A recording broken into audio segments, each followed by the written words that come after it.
मेरी बड़ी बहन हमारी हवेली के 7 नौकरों को रोज रात में बारी बारी बुलाती थी। कुछ घंटों बाद जब एक एक करके नौकर कमरे से बाहर निकलते तो उनके चेहरे पर सुकून सा होता था, लेकिन मेरी बहन का चेहरा उतरा हुआ होता। वो थकी हुई सी लगती थी। आखिर वो बंद कमरे में उन नौकरों को बारी बारी ले जाकर उनके साथ क्या करती थी, यही जानने के लिए एक दिन मैं उसके कमरे में छुप गई। उसके बाद मैंने देखा कि वो तो, दोस्तों मेरा नाम सीमा है। अपने एक भाई की हम 2 बहनें थीं। मेरी बड़ी दीदी का नाम रेखा था। मेरी अगर घर में सबसे ज़्यादा बनती थी तो वो मेरी बड़ी दीदी ही थी। अपनी हर छोटी बड़ी बातों को मैं अपनी बड़ी दीदी के साथ ही शेयर करती थी और वह मुझे समझती भी थी, चाहे मेरी परेशानी हो या मेरी खुशी हो। हर समय मेरा सहयोग करती थी। मैं अपनी दीदी के साथ बहुत खुश थी। अब हम दोनों बहनों की पढ़ाई पूरी होने के बाद हम नौकरी की तैयारी में लग गए। लेकिन अब हमारे दोनों बहनों का घर में शादी का जिक्र होना शुरू हो गया। दरअसल हम लोग गांव में रहते थे और गांव में एक नियम था कि जब लड़की 18 साल की हो जाए तो उसके बाद उसकी शादी कर देनी चाहिए। सब लोगों की यही सोच थी कि लड़की को ज़्यादा उम्र तक अपने घर पर नहीं रखना चाहिए। और शायद इसी सोच के शिकार मेरे माँ पापा भी थे। लेकिन मेरे माँ पापा ने हम दोनों बहनों और मेरे भाई की परवरिश में कोई कमी नहीं छोड़ी। उन्होंने ना तो हम भाई बहनों में कभी फर्क किया और ना ही हमारी पढ़ाई लिखाई में कोई कमी आने दी। जो भी ज़रूरत होती वो हम लोगों की पूरी कर देते। लेकिन बात जब शादी की आई तो माँ पिताजी ने बोल दिया कि अब तुम दोनों की उम्र भी हो गई है, इसलिए तुम्हारी शादी करना जरूरी हो गया है। और वैसे भी शादी जल्दी करने का एक कारण और था कि हमारे भैया की जब शादी हो रही थी तो साथ में हम दोनों की शादी कर देने का निर्णय ले लिया। दरअसल मेरी माँ की तबीयत ज़्यादा ठीक नहीं रहती थी, इसलिए पापा ने सोचा कि अब मेरे भाई दिनेश की शादी कर देनी चाहिए, ताकि घर में बहू आ जाएगी तो माँ का भी हाथ बढ़ जाएगा और उन्हें भी काम में सहारा मिल जाएगा। खेतों का काम और घर का काम इतना ज़्यादा था कि माँ अकेले संभाल नहीं पाती थी और हम दोनों बहनें कब तक उनका साथ देते। हमें तो एक ना एक दिन अपने ससुराल जाना ही था। इसलिए सब रिश्तेदारों के कहने पर मेरे भैया का रिश्ता तय कर दिया गया और उनकी जल्द से जल्द शादी करने की बात शुरू हो गई। इसी बीच हम दोनों बहनों के लिए भी लड़का तलाश करने लग गए ताकि कोई अच्छा घर मिल जाए। लेकिन हम दोनों बहनों के रिश्ते तय होने में बहुत समय लगा। दरअसल इसका यही कारण था कि मैं अपनी बहन से बहुत प्यार करती थी और माँ पापा भी यही चाहते थे कि हम दोनों बहनों की शादी एक ही घर में हो, ताकि हम एक दूसरे का सहारा बनकर रहें और ससुराल में कभी भी किसी दिक्कत का सामना न करना पड़े।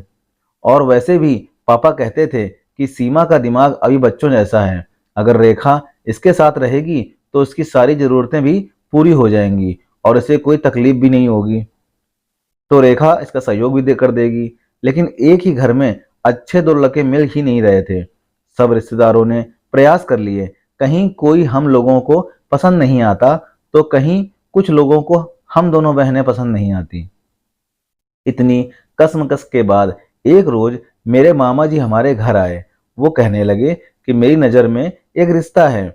दोनों लड़के ही अच्छी जॉब करते हैं और जमीन जायदाद भी अच्छी है। लड़के संस्कारी हैं और दिखने में सुंदर हैं। हम सीमा और रेखा का रिश्ता वहीं पर देख लेते हैं। तभी पिताजी ने कहा कि आप अगर रिश्ता बता रहे हो तो अच्छा ही होगा। इसलिए पिताजी ने हम दोनों बहनों के लिए वो रिश्ता देख लिया और पिताजी को वह बहुत पसंद भी आ गया। अब हमारे होने वाले शौहर का नाम राजेश था और रेखा दीदी के शौहर का नाम महेश था। दोनों भाई अच्छे थे। हम लोगों की आपस में बात होने लग गई और अब तो शादी की तारीख भी निकल गई। धीरे धीरे शादी का दिन नज़दीक आ गया और हम दोनों बहनों की शादी बड़ी ही धूमधाम से कर दी गई। अब हम दोनों बहनों का ससुराल में पहला दिन था। तभी मेरी दीदी ने मुझसे कहा कि तुम्हें किसी भी चीज़ की ज़रूरत हो तो तुम मुझसे बोल देना। और वैसे भी हम दोनों बहनें अगर मिलजुल कर रह पाएंगे। मुझे अपनी दीदी की सारी बातें समझ में आ रही थीं और मैं उनकी हर बात को हाँ में गर्दन हिलाते हुए बोले जा रही थी। खैर अब हम लोगों को ससुराल के रंग में रंगने में ज़्यादा समय नहीं लगा और अपने जीवन में हम खुश रहने लगे। तभी एक रोज मेरे जीजू का ट्रांसफर हो गया और उन्हें शहर से काफी दूर भेज दिया गया। अब उन्हें वहां पर जाकर ही काम करना पड़ेगा। इसलिए घर में समस्या आ गई कि जीजू को तो जाना पड़ेगा, लेकिन रेखा दीदी साथ में जाएंगी या नहीं। लेकिन मेरे सास ससुर ने कहा कि अगर रेखा साथ में चली जाती है तो महेश के लिए भी अच्छा रहेगा। लेकिन जीजू ने कहा कि अभी अभी मैं वहां पर जाकर काम को जमा लूंगा और एक अच्छे घर की तलाश करूंगा, तभी हम लोग वहां पर जाकर रह पाएंगे। अभी अगर साथ में रेखा को ले गया तो मैं किसी भी चीज का बंदोबस्त नहीं कर पाऊंगा इतनी जल्दी। शायद इसीलिए उन्होंने कहा कि कुछ महीनों तक रेखा यहीं पर रहेगी। जब मैं वहां पर पूरी तरह से सेटल हो जाऊंगा तो रेखा को वहां पर बुला लूंगा। यही सोचकर मेरे जीजू काम पर चले गए। अब रेखा दीदी हमारे ही घर में रहती थी, हमारे साथ ही।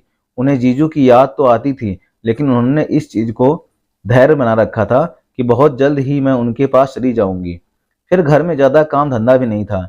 एक बड़ी सी हवेली में 7 नौकर भी रखे थे, जो अपने समय पर हर अलग अलग काम कर लेते थे। हम दोनों बहनों को कभी भी किसी चीज की दिक्कत नहीं आने दी गई। जिस भी चीज की जरूरत होती थी वह हमें टाइम पर नौकरों द्वारा मिल जाती थी। लेकिन मेरी सास ससुर का स्वभाव थोड़ा अजीब सा था। दरअसल वह हमें तो कुछ नहीं कहते थे, लेकिन वह ऊंच नीच जाति का भेदभाव बहुत करते थे। नीची जाति के लोगों को वह अपने आप को छूने तक नहीं देते थे और उनके साथ में जाने अजीब सा व्यवहार करते थे।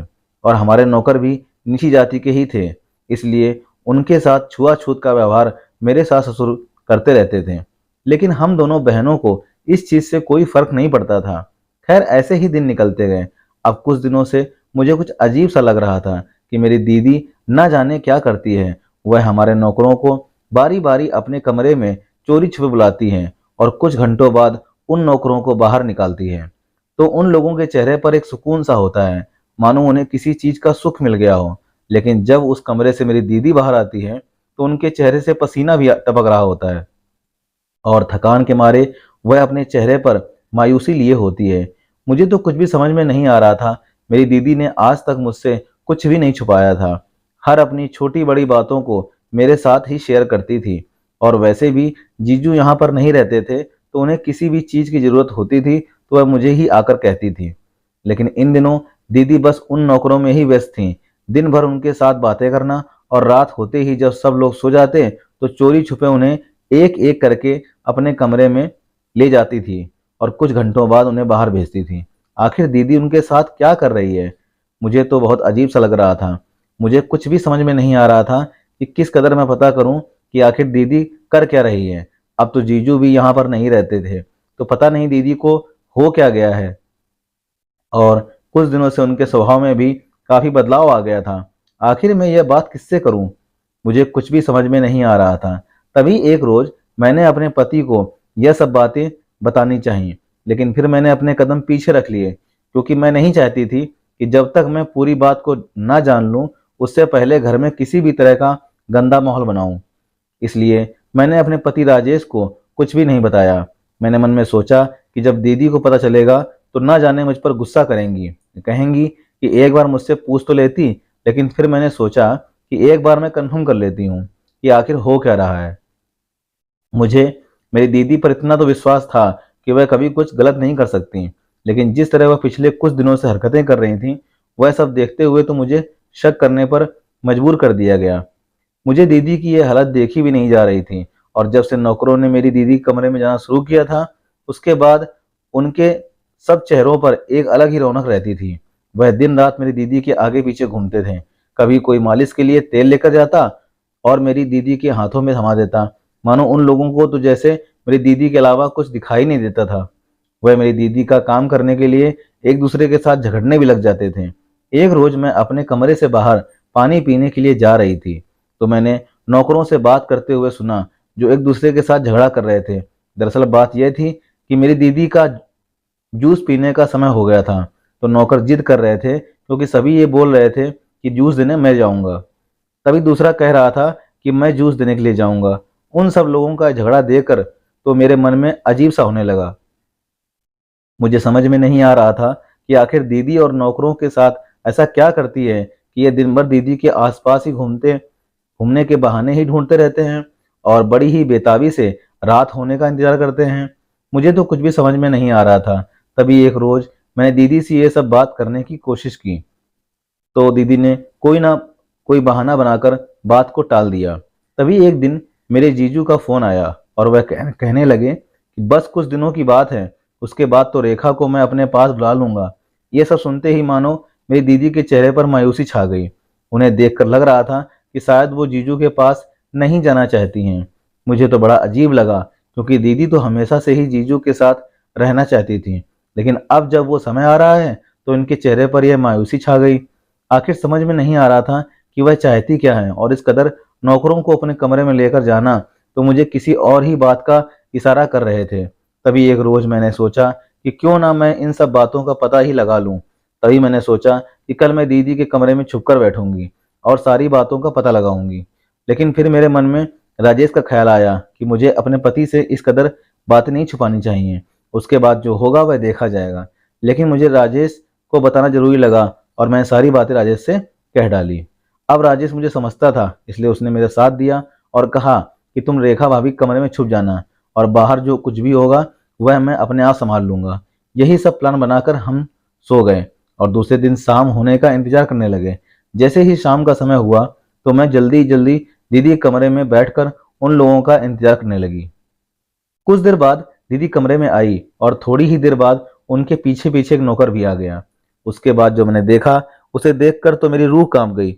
मैंने देखा कि दीदी उस नौकर को बड़े ही शान से अपने बिस्तर पर बैठा रही हैं और अंदर अलमारी से कुछ चीजें निकालकर उनके हाथ में थमाते हुए उनके साथ बातें करने लग गई हैं। दरअसल हमारे परिवार में तो नौकरों को हमेशा ही नीचे बैठाया जाता था, लेकिन दीदी उन्हें इतना मान सम्मान क्यों दे रही थी? अब सब कुछ मेरी समझ से बाहर हो गया था। मुझे सब कुछ जानने की इतनी जल्दी हो गई कि मुझसे अब रहा नहीं गया और मैं झट से बाहर निकल गई। मुझे अचानक वहां पर देखकर दीदी को गुस्सा आ गया और वह कहने लगी, ये क्या बदतमीजी है? यहाँ पर छुपकर देखने का तुम्हारा क्या मकसद था? हम दोनों का शोर सुनकर राजेश भी वहां पर आ गए और मेरे सास ससुर भी आ गए। राजेश ने कहा कि क्या हुआ, सब खैर है ना? तभी मैंने राजेश को दीदी की तरफ इशारा करते हुए कहा कि पूछ लो दीदी से कि आखिर वह इस नौकरी के साथ क्या कर रही थी। तभी दीदी ने कहा कि मैं कुछ भी गलत नहीं कर रही थी। लेकिन मेरी दीदी आगे कुछ बोलती इससे पहले ही नौकर ने बोल दिया कि जो दीदी ने हमारे लिए किया है वह तो शायद कोई भी ना कर पाता। तभी सारे नौकर वहां पर आ गए और वह बारी बारी से बताने लगे कि दरअसल बड़े मालिक और मालकिन हमेशा से ही हम लोगों के साथ भेदभाव करते आए हैं। हमें नीचे बैठाना और छुआछूत जैसा व्यवहार करना और गंदा खाना ही देते थे, क्योंकि हम नीची जाति के थे इसलिए। लेकिन इन दीदी को यह सब पसंद नहीं था, इसलिए उन्होंने कहा कि मैं अपने सास ससुर के खिलाफ तो नहीं जा सकती, लेकिन हाँ, उन लोगों से छुपकर तुम लोगों के लिए भला जरूर कर सकती हूँ।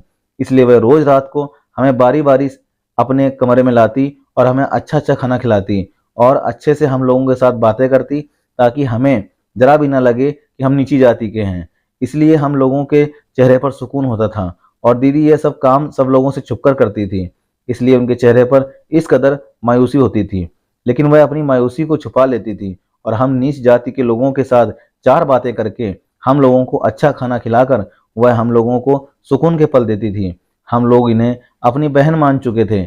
यह सब सुनकर मेरी आंखों में आंसू आ गए और मेरी सास ससुर की भी शायद आंखें खुल गईं। मेरी सास ने मेरी दीदी के सर पर हाथ रखते हुए कहा कि तुमने हमारी आंखें खोल दी।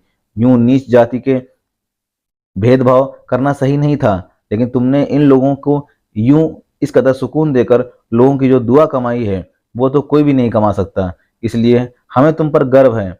अब मैंने अपनी दीदी को गले से लगा लिया और मन में अफसोस करने लगी कि मैंने बेवजह अपनी दीदी पर शक किया। वह तो इतनी भली इंसान थी कि उनके जितना बड़ा दिल तो किसी का हो ही नहीं सकता। दोस्तों, चाहे आदमी छोटा हो या बड़ा, हमें सबका सम्मान करना चाहिए। अगर आपको ये कहानी पसंद आई हो तो चैनल को लाइक, सब्सक्राइब और शेयर करना बिल्कुल ना भूलिएगा।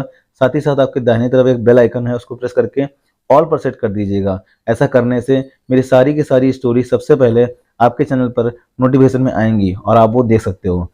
दोस्तों, मिलते हैं इसी तरह की सच्ची और अच्छी कहानी में। तब तक के लिए जय हिंद, जय भारत।